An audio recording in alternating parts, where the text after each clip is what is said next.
Assalamualaikum warahmatullahi wabarakatuh. Alhamdulillahirabbil alamin. Wabihi nasta'inu ala umuri dunya waddin. Asyhadu an la ilaha illallah wahdahu la syarikalah wa asyhadu anna Muhammadan abduhu wa rasuluh. Allahumma sholli ala sayyidina Muhammad wa ala alihi wa sahbihi ajmain. Amma ba'du. Pada kesempatan ini saya akan menyampaikan sebuah kisah mengenai orang miskin dan pemilik pohon kurma. Dikisahkan ada sebuah pohon kurma yang pohonnya begitu rindang, buahnya besar-besar, rasanya manis. Tapi pohon kurma ini menjulur ke seorang miskin di sebelah rumahnya. Maka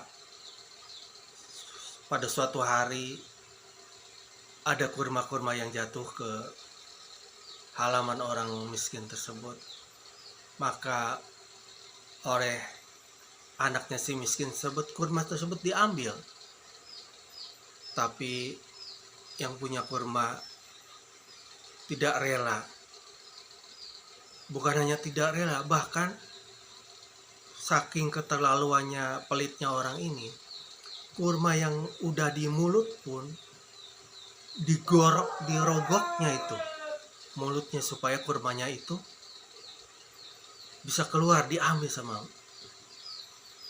yang punya pohon kurma ini.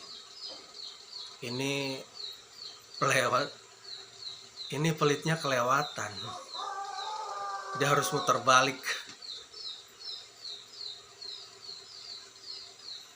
Ini orang pelit luar biasa, tidak ada bandingannya. Hal itu kemudian diadukan kepada Rasulullah SAW. Rasulullah mendengar pengaduan tersebut, merasa tersentuh karena beliau orang yang selalu memperhatikan orang-orang miskin, orang-orang lemah. Beliau mencintai orang-orang miskin, orang-orang lemah.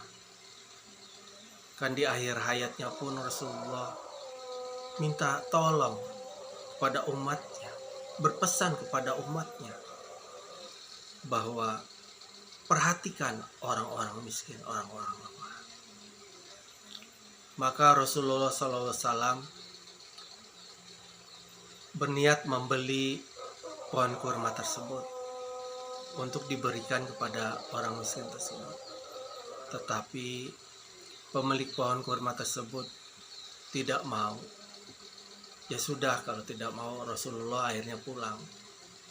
Karena memang hak menjual pohon kurma itu ya punya orang tersebut, tidak bisa dipaksakan. Akhirnya ada seorang sahabat yang memperhatikan kejadian tersebut. Akhirnya kurma itu, dia bertanya kepada Rasulullah mengenai pohon kurma tersebut.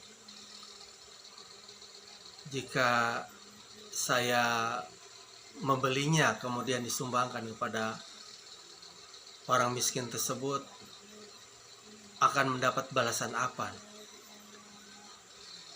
Kata Rasulullah, kamu akan mendapatkan pohon itu di sorga.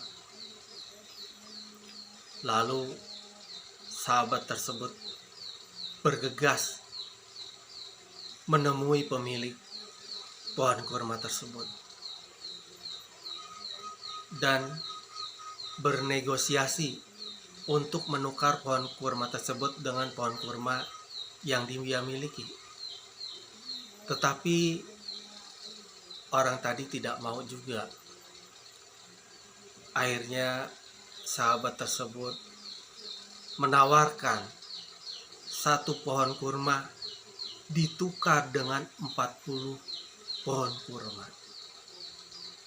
Akhirnya pemilik pohon kurma tersebut tertarik dan mau menjualnya pohon kurma tersebut. Bayangkan 1 dibandingkan dengan 40. Ya, berapa keuntungan yang diperoleh oleh pemilik kurma yang pelit tersebut. Nah, si sahabat yang membeli pohon kurma tersebut itu juga orang yang cerdas ya. Setelah dia membeli kurma tersebut, diberikanlah kurma tersebut kepada orang miskin tadi. Orang miskin tadi menjadi sangat bahagia, sangat senang. Yaitu kalau kita menolong orang lain yang senang duluan, yang ditolong senang, yang menolong lebih senang lagi, lebih bahagia lagi. Itulah orang yang selalu berbuat kebaikan akan lebih bahagia. Jadi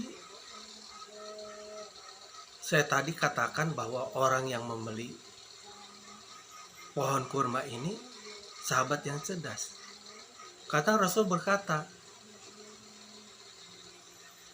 ganjarannya adalah, pahalanya adalah, balasannya adalah dia akan mendapati pohon tersebut di sorga. Nah, cerdas kenapa sahabat ini yang membeli pohon kurma tersebut?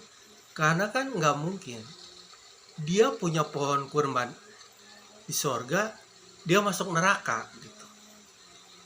Maka atas pemahaman tersebut dan ingin menolong orang tersebut, beliau membeli pohon kurma tersebut. Sama halnya dengan ada ya sebuah hadis yang menyatakan bahwa barang siapa membangun masjid, seberapapun kecilnya masjid tersebut, itu akan memperoleh rumah di surga. Nah, ini juga kita yakin, yang saya pahami, orang ini akan mendapatkan surga karena dia dapat membangun masjid, dapat rumah di surga, pasti orangnya masuk surga. Kan nggak ada manfaatnya punya rumah di surga, orangnya masuk neraka. Itu yang saya pahami dari dua kisah tadi ya. Akhiru da'wana wabillahi taufiq wa hidayah. Wassalamualaikum warahmatullahi wabarakatuh.